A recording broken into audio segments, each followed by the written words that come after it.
Twelfth class में पहुंच चुके हो आप और काफ़ी दिनों बाद में अपनी क्लास हो पा रही है। सो वेलकम है आपका ट्वेल्थ क्लास में। पहले हम मिले थे 11th में और 11th में भी आप लोग पहले ही छोड़ के चले गए, लेकिन कोई नहीं, अभी ट्वेल्थ क्लास स्टार्ट करनी है अपने को। अपने कुछ चीज़ें पढ़ी भी हैं, उनमें से अपना पॉइंट स्टार्ट कर रहे हैं आज। रिप्रोडक्शन इन फ्लावरिंग प्लांट्स, जनन की बात कर रहे हैं। फर्स्ट चैप्टर आपका जो है वो है जनन है, रिप्रोडक्शन है, और कॉमन रिप्रोडक्शन की बात की गई फर्स्ट चैप्टर में, जिसमें आपने जनन की परिभाषा पढ़ी है, जनन के टाइप्स पढ़े हैं। उसमें मोस्टली आपने लैंगिक जनन, अलैंगिक जनन और कायिक जनन आपने पढ़ा है। तो बेसिक चीज़ थी, कोई ज़्यादा टफ चीज़ नहीं हो। तो हम सीधा बात कर रहे हैं, उसको भी हम क्लियर करेंगे, पूरा उसको पढ़ेंगे, जनन के टाइप्स को पढ़ेंगे, जनन के जो भी फंडामेंटल्स हैं उनको पढ़ेंगे। लेकिन अभी बात कर रहे हैं हम रिप्रोडक्शन इन फ्लावरिंग प्लांट्स, आपका सेकंड चैप्टर है, जिसके अंदर पादपों, पुष्पीय पादपों के अंदर जनन के बारे में बताया गया है। और उसके लिए हमें पढ़ना पड़ेगा क्या, जो है पुष्प की संरचना। तो हम स्टार्ट करते हैं किससे, पुष्प की संरचना से। तो पुष्प की संरचना जो है हम बना रहे हैं बोर्ड पे, आपकी नोट्स में भी बन रखी है, तो आप देख लें इस चीज़ को।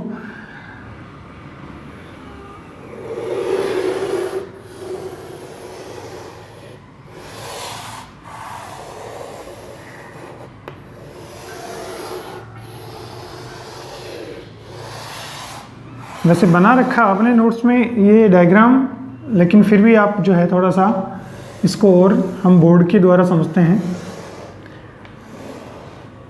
और मैं सोचता हूँ कि समझ में आ जाएगा, इतना तो आप पढ़ ही चुके हैं। और आपने जो पॉइंट पढ़ा है वो पढ़ा है आपने पुष्प को कुछ भागों में डिवाइड करके। हमने मोस्टली पुष्प को डिवाइड कर रखा है, इसको कुछ भागों में।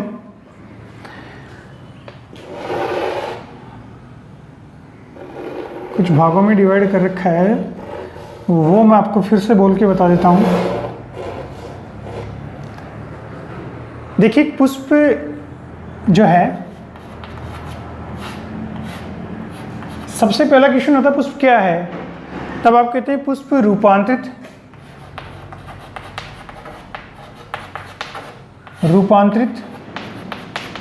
प्ररोह है।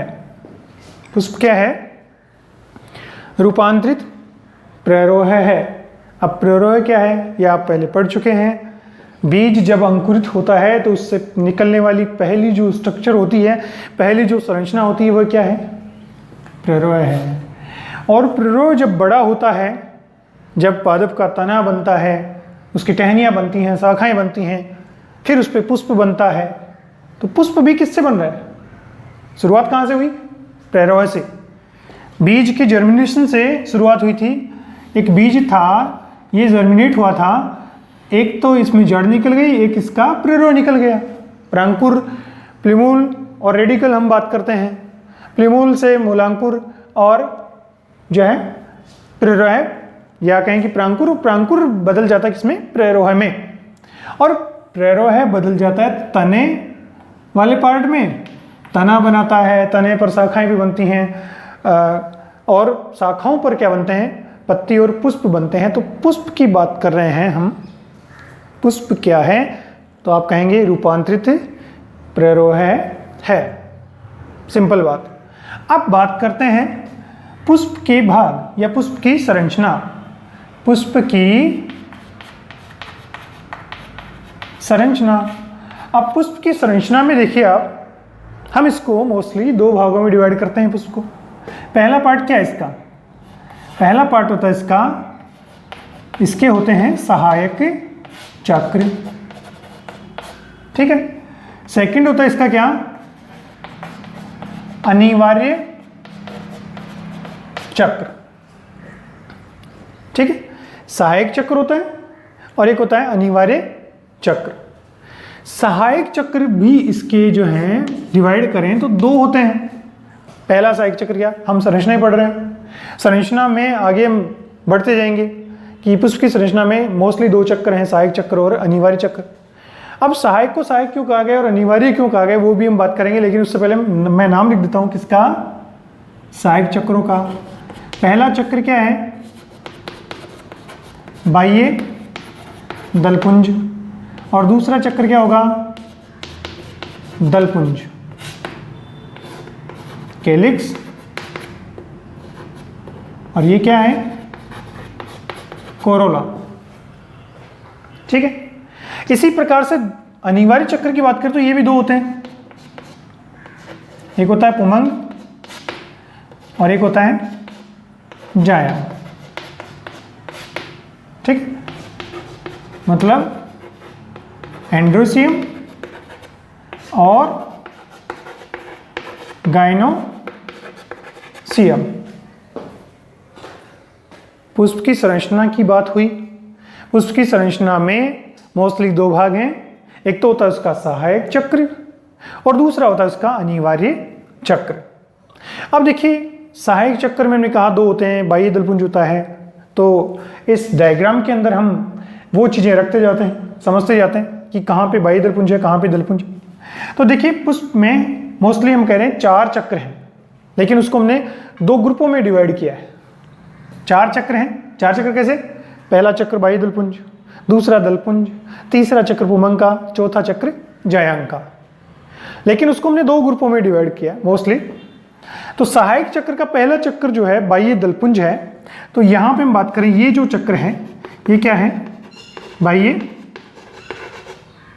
दलपुंज, कैलिक्स, क्या कह रहे हैं, कैलिक्स कह रहे हैं। सहायक चक्र का दूसरा चक्र क्या है, दलपुंज, दलपुंज। अब दलपुंज को क्या करें, कोरोला कहें। ठीक, ये तो बात हुई पहले चक्र की, मतलब सहायक चक्र की, जिसके 2 सदस्य हैं, बाह्य दलपुंज और दलपुंज। अब बात करते हैं दूसरे चक्र की, अनिवार्य चक्र की। ठीक है, अनिवार्य चक्र में पहला क्या था, पुमंग, क्या था, पुमंग, और पुमंग को हम क्या कह रहे थे, एंड्रोसियम, एंड्रोसियम। और इसका दूसरा चक्र, अनिवार्य चक्र का दूसरा चक्र क्या था, जायांग, जायांग को क्या कह रहे थे, गाइनोसियम। ये बात हुई चारों चक्रों की। अब बात करते हैं कि इसको सहायक क्यों कहा गया और इसको अनिवार्य क्यों कहा गया। तो देखिए 2 सदस्य हैं इसके, बाह्य दलपुंज और दलपुंज। इनको सहायक चक्र इसलिए कहा गया है, वैसे पुष्प क्या है कि रूपांतरित पर्व है, लेकिन पादप का क्या है, ये जननांग है। ये क्या है, ये जननांग है, जनन अंग है ये। मतलब पादप के अंदर जो जनन की क्रिया होती है वो कहां पे होती है, पुष्प में होती है। और पुष्प में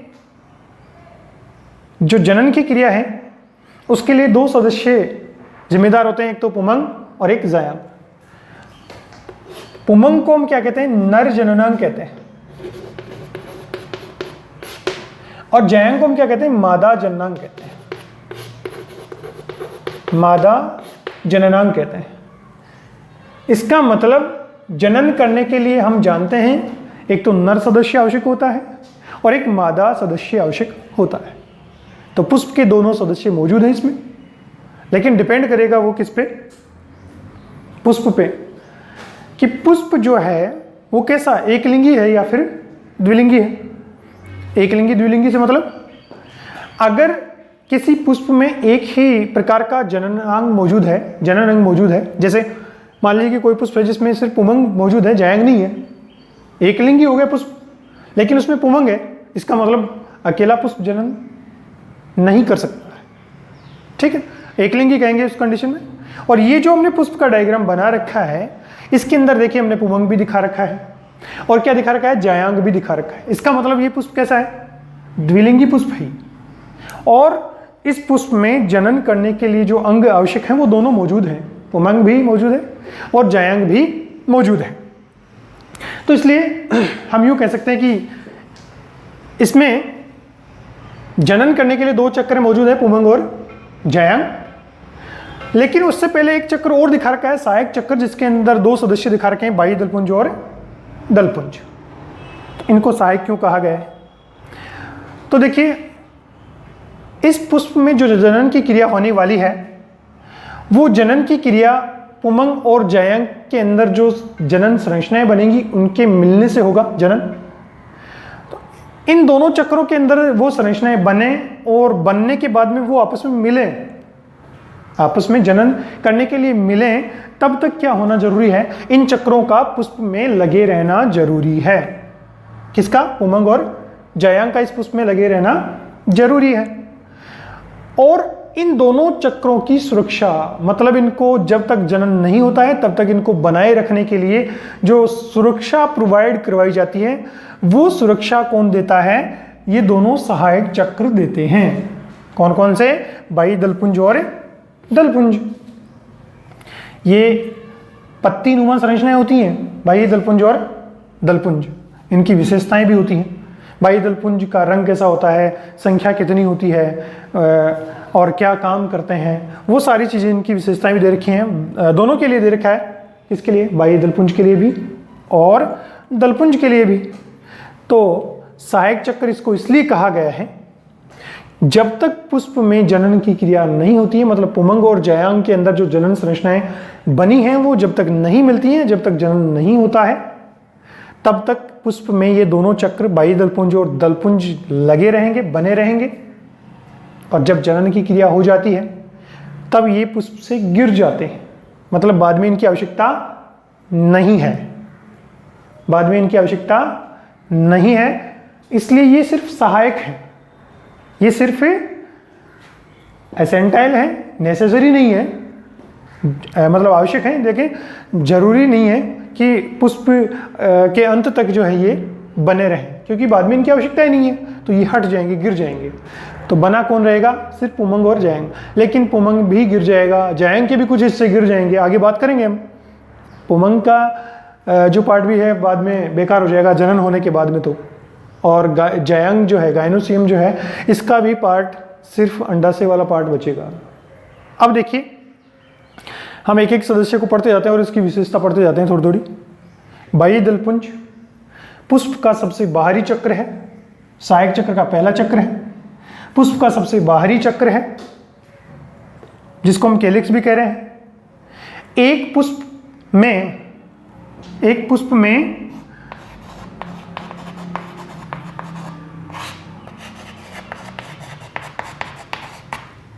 पुष्पाशन के ऊपर हमने जो नाम लिखा है पुष्पाशन, इस पुष्पाशन के ऊपर जो है ये संरचनाएं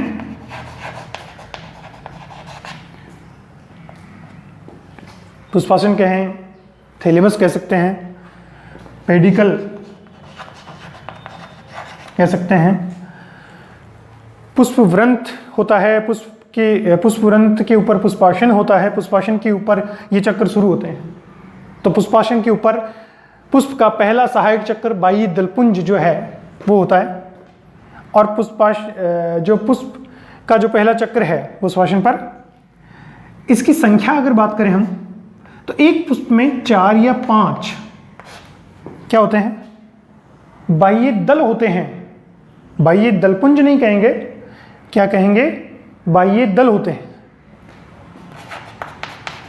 बाह्य दल होते हैं। बाह्य दल का मतलब, हम कह रहे हैं कि एक पुष्पाशन पर 4 से 5 बाह्य दल जुड़े होते हैं, ग्रुप जुड़ा होता है, उस ग्रुप को बाह्य दलपुंज कहते हैं। पुंज, बाह्य दलों के समूह को बाह्य दलपुंज कह रहे हैं।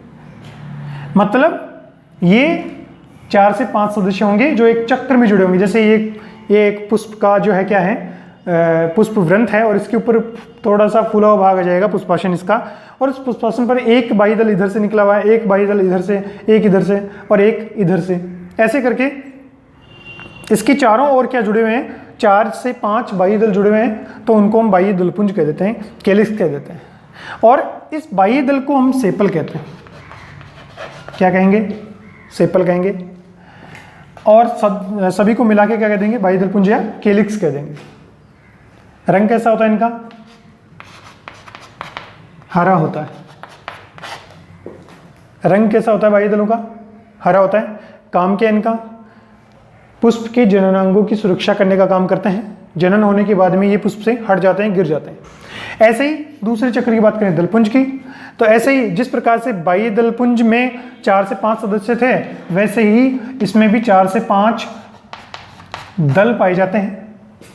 बाह्य दल से ऊपर की तरफ एक चक्र के रूप में 4 से 5 जो है दल जुड़े होते हैं, पेटल कहते हैं। इसको क्या करते हैं, एक सदस्य को, बाह्य दलपुंज के एक सदस्य को क्या करते हैं, सेपल। उस वैसे ही दलपुंज मतलब कोरोला के एक सदस्य को क्या करें, दल या पेटल कह रहे हैं। रंगीन होते हैं, कैसे होते हैं, रंगीन होते हैं, मतलब कई कलर के होते हैं। और तब तक लगे रहते हैं जब तक पुमंग और जायांग की क्रिया नहीं हो जाती है। मतलब वही चीज है, बाह्य दलपुंज की तरह क्या करते हैं, सुरक्षा का काम करते हैं जननांगों की। रंगीन होते हैं, इनमें मकरंद ग्रंथियां पाई जाती हैं। मकरंद ग्रंथियां पाई जाती हैं। मकरंद ग्रंथियों से मतलब कुछ विशिष्ट प्रकार की ग्रंथियां हैं जिनके द्वारा मकरंद स्रावित किया जाता है। और मकरंद का अर्थ क्या है कि कीटों के द्वारा कीटों के द्वारा इसमें जो है परागण की क्रिया हो जाए, और उन कीटों को आकर्षित करने के लिए ऐसा किया जाता है कि दलों के अंदर जो मकरंद ग्रंथियां होती हैं उनसे मकरंद स्रावित होता है, और मकरंद को प्राप्त करने के लिए कीट इस पुष्प की तरफ आकर्षित होते हैं। और जिसकी वजह से जब कीट इस पुष्प पर बैठेंगे तो जो है इसके पराग कोश से जो परागकण है वो कीट की शरीर पर चिपक जाएंगे, और हो सकता है कि एक लिंगी पुष्प हो तो उस कंडीशन में वो दूसरे पुष्प पे जाकर बैठेगा, जायांग पार्ट पे बैठेगा, तो उसके द्वारा परागकण जो है जायांग की वर्तिकाग्र पर गिर जाएंगे, तो परागण की क्रिया हो जाती है। इसका मतलब शॉर्ट में हम कह सकते हैं कि दलपुंज जो है, उनके सदस्य जो दल हैं, उनकी जो मकरंद ग्रंथियां हैं वो सहायक होती है किसमें, कीटों को आकर्षित करने में, ताकि परागण की क्रिया हो सके। तो ये मकरंद, साथ में इनमें कुछ वाष्पशील जो है पदार्थ स्रावित होते हैं जिनकी वजह से पुष्प की गंध होती है।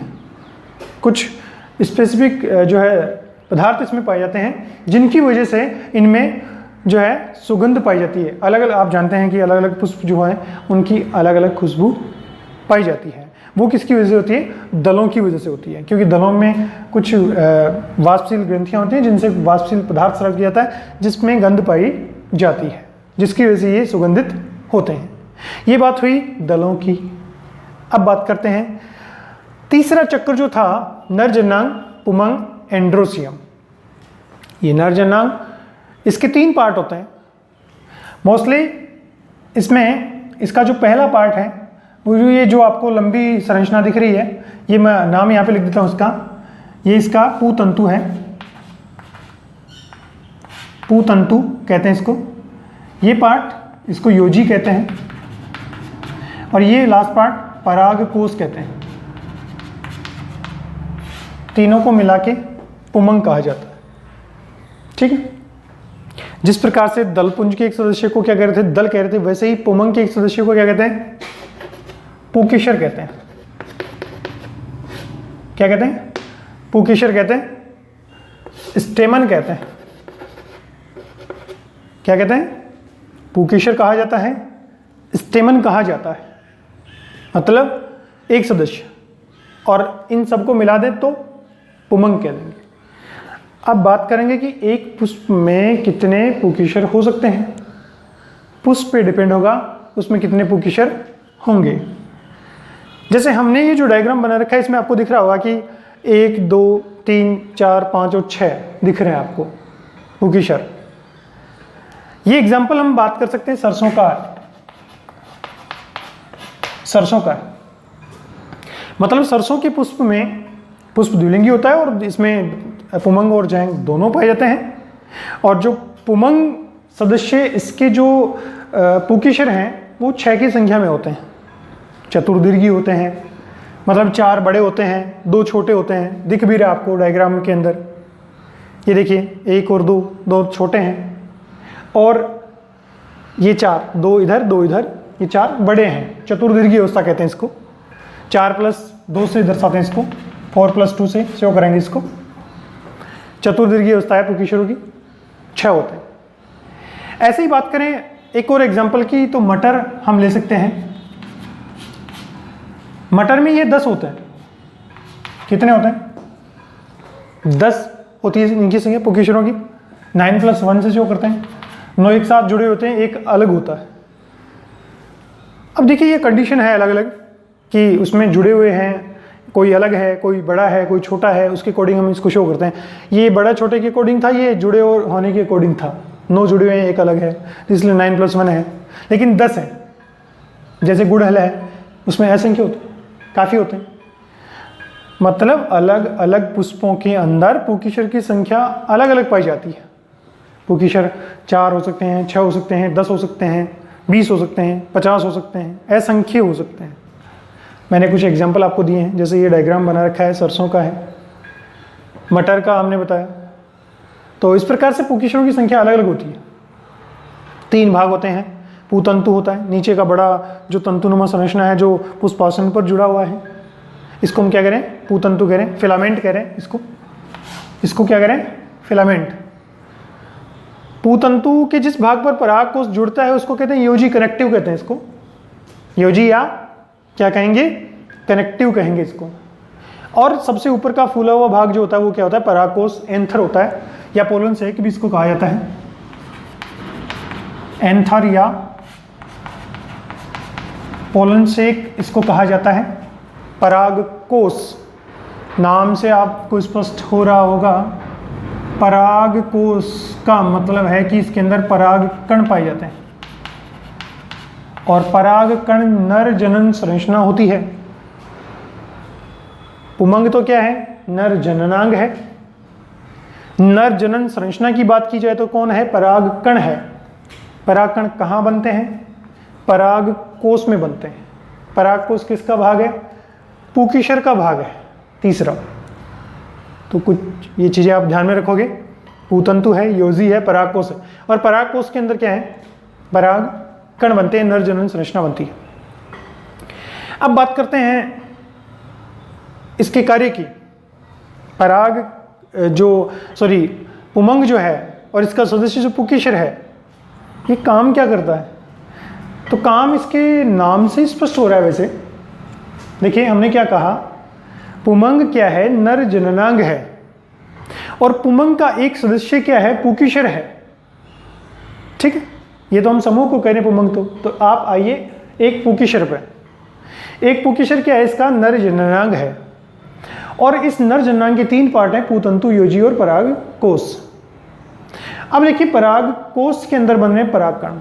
तो बात करें हम कार्य की, पुकीशर का काम होता है नर जनन संरचना का निर्माण करना। नर जनन संरचना क्या बनी? परागकण। और परागकण के अंदर क्या बनेंगे? नर युग्मक बनेंगे,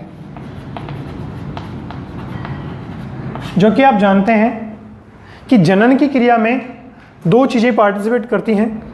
एक तो होता है नर युग्मक, और इसके साथ में जुड़ता है मादा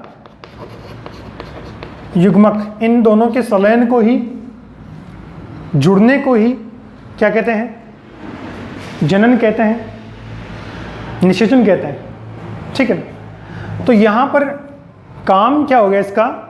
पुकीशर का नर जनन संरचना बनाना, या कहें कि नर युग्मकों का निर्माण करना, और नर युग्मक मादा युग्मक से मिलने के बाद में जनन करेंगे, निषेचन करेंगे। तो ये इसका काम है। काम क्या है? बनाना, नर युग्मकों को बनाना। आगे के काम इसका नहीं है, पुकीशर का नहीं है। ये किस तरीके से जाएं, परागण किस तरीके से हो, ये मादा युग्मक तक कैसे पहुंचे, वो काम इसका नहीं है। इसका काम है सिर्फ नर युग्मकों का निर्माण करना, जो कि बनेंगे परागकण के अंदर। अब बात करते हैं चौथा, या कहें कि दूसरा अनिवार्य चक्र। अनिवार्य चक्र पहला पुमंग पढ़ लिया हमने, एंड्रोसियम पढ़ लिया। चौथा चक्र जायांग। जायांग के भी देखिए 3 पार्ट होते हैं। ये पार्ट अंडाशय कहा जाता है, ये पार्ट क्या है, अंडाशय है। ये इसका सेकंड पार्ट वर्तिका है, वर्तिका है। और ये इसका पार्ट है वर्तिकाग्र। तो 3 पार्ट हो गए, ओवरी, स्टिग्मा, सॉरी स्टाइल और स्टिग्मा, वर्तिकाग्र। 3 पार्ट होते हैं जायांग के भी, तीनों मिलकर बनाते हैं। एक सदस्य की बात करें तो स्त्री केशर कहा जाता है इसको।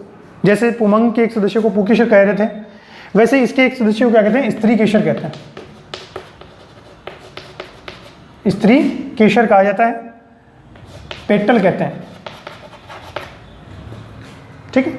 सॉरी पेटल नहीं, कार्पल, सॉरी क्या कह देंगे, कार्पल कह देंगे। पेटल तो किसको कह रहे थे, दल को कह रहे थे।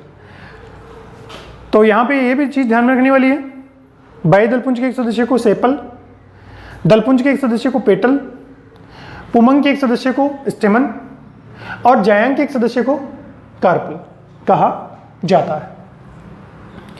इसका भी वही काम है। जिस प्रकार से पुमंग या कहें कि पुकेशर का काम था नरयुग्मक बनाना, वैसे इसका काम होता है मादा युग्मक बनाना। अब मादा युग्मक बनाने के लिए देखिए, ये तो था अंडाशय, अंडाशय के अंदर होता है बीजांड, एक संरचना और होती है इसमें, बीजांड। और बीजांड के अंदर बनता है भ्रूणकोश। क्या बनेगा, भ्रूणकोश। और भ्रूणकोश के अंदर बनेगा इसका मादा युग्मक, जो कि अंडकोशिका के रूप में पाया जाता है। ये जो है यहां पर, ये जो कोशिका है वो क्या है, अंडकोशिका है। ये क्या है, अंडकोशिका। और यही क्या होता है, इस पुष्प का मादा युग्मक होता है, मादा युग्मक होता है इसका। तो काम क्या था, पुमंग का काम क्या था, नरयुग्मक बनाना। जायांग का काम क्या हुआ, अंडकोशिका या मादा युग्मक बनाना। तो ये है एक पुष्प की संरचना, स्ट्रक्चर, जिसमें थोड़ा सा मैं इसका काम और बताऊंगा। जायांग का मादा मेन काम तो इसका क्या हो गया, मादा युग्मक का निर्माण करना। लेकिन वो काम कहाँ पे हो रहा है, अंडाशय में, अंडाशय के अंदर बीजांड में, बीजांड के अंदर भ्रूणकोश में, ठीक है। लेकिन यहाँ पे एक वर्तिका बची और एक वर्तिकाग्र बच गई, इसका 2 पार्ट बच गए इसके, उसका भी काम देखते हैं हम। वर्तिका एक नलीनुमा संरचना होती है जिसका खास कोई काम नहीं होता है, लेकिन परागण क्रिया द्वारा जो पराग कण वर्तिकाग्र पर आते हैं, उन पराग कणों से जो पराग नली निकलेगी, ये पराग नली इस वर्तिका से होते हुए कहाँ जाती है, अंडाशय के अंदर जाती है। तो वर्तिका का काम क्या हो गया, पराग नली को अंदर प्रवेश कराना। बच्चा वर्तिकाग्र, वर्तिकाग्र जो है, जो पराग कण आएंगे परागकोश से, उन पराग कणों को प्लेटफॉर्म प्रदान करती है। वर्तिकाग्र की विशेषता क्या हुई, पराग कणों को प्लेटफॉर्म प्रदान करती है, एक सतह प्रदान करती है जिसकी वजह से पराग कण उस पर आके रुक जाएं और उनको कुछ अंकुरित होने के लिए कुछ कंपोनेंट्स उसको मिल जाएं, जैसे पानी है, एनर्जी है भोज्य पदार्थ के रूप में, वो सब इसको मिल जाए यहाँ पे। तो क्या हो जाएगा, पराग कण क्या हो जाएंगे, वर्तिकाग्र की सतह पर पानी अवशोषित करेंगे और एनर्जी के लिए कुछ भोज्य पदार्थ इसको यहाँ पर मिलेंगे, जैसे कार्बोहाइड्रेट्स पदार्थ जो हैं वो यहाँ पे मिलेंगे इसको, और जिसकी वजह से ये पोषण प्राप्त करके, पानी प्राप्त करके परागकण अंकुरित हो जाएंगे। तो यहाँ पे सिर्फ प्लेटफॉर्म का काम कर रहा है कौन, वर्तिकाग्र जो है, स्टिग्मा इसको कहा जाता है। तो ये काम हुआ वर्तिकाग्र का। और वर्तिका काम में अंकुरण के बाद में जो पराग नली निकलेगी, वो पराग नली अंडाशय तक पहुँचेगी, किसकी वजह से, वर्तिका की वजह से। बाकी आगे इसमें निषेचन की क्रिया होती है। निषेचन की क्रिया किस प्रकार से होती है वो हम पढ़ेंगे आगे, जो कि परागकण अंकुरण पढ़ेंगे। उसमें परागकण अंकुरण के द्वारा नरयुग्मक बनेंगे, नरयुग्मक जो है वो पराग नली के होते हुए कहाँ जाएंगे, अंडाशय में जाएंगे, अंडाशय से बीजांड में जाएंगे, बीजांड से भ्रूणकोश में जाएंगे, जहाँ पर इसको क्या मिलेगा, अंडकोशिका के रूप में मादा युग्मक मिलेगा, और वहाँ पे निषेचन की क्रिया होगी। इसका मतलब उसमें निषेचन की क्रिया कहाँ होगी? 3 आंसर हो सकते हैं इसके। पहला क्या कह सकते हैं, अंडाशय में होती, आंसर सही है। अंडाशय में कहाँ होती है पूछे तो कहेंगे बीजांड में होती है। बीजांड में कहाँ होती है पूछे तो कहेंगे भ्रूणकोश में होती है, एम्ब्रियो सेक में होती है। कहाँ पे होती है? एम्ब्रियो सेक में होती है। तो ये थी पुष्प की स्ट्रक्चर, इसके जो है पार्ट है, उनकी संरचना है, उनके कार्य हैं।